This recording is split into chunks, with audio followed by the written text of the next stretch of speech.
मुनलही गे में DJ Sumit Satish Verma.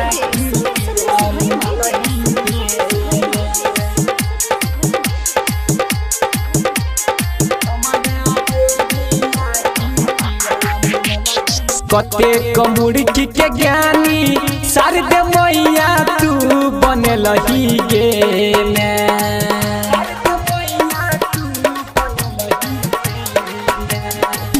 हाँ कते कमुड़की के ज्ञानी शारदे मैया तू बनलही गे में। सबके ज्ञानी बनलही गे में हमारा बेरिया की किया मुनलही गे में हमारा बेरिया की किया मुनलही गे में।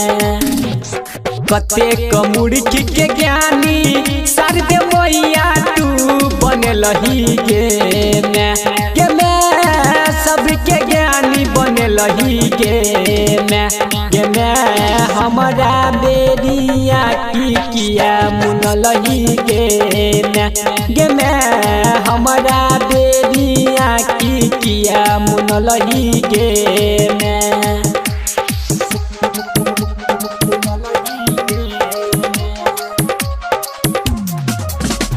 DJ Sumit Satish Verma.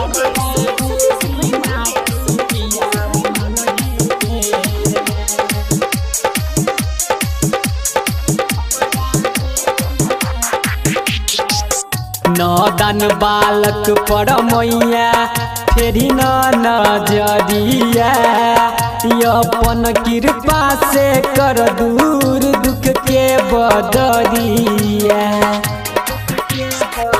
नदान बालक पर मैया फेरी न नजरिया अपन कृपा से कर दूर दुख के बदरिया। तोरे चरण में छियौ खारा किया नहीं तकलही गे मैया किया नहीं तू तकलही गे मैया हमारा बेरिया की किया मुनलही गे मैया हमारा बेरिया की किया मुनलही गे मैया।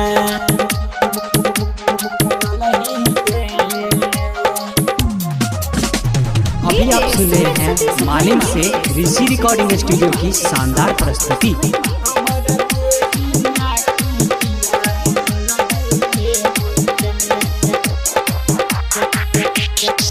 सात रे सूर्य के दाता ज्ञानी कहबै छी गाबै छौ भजन अखिलेश किया नहीं सुनै छी।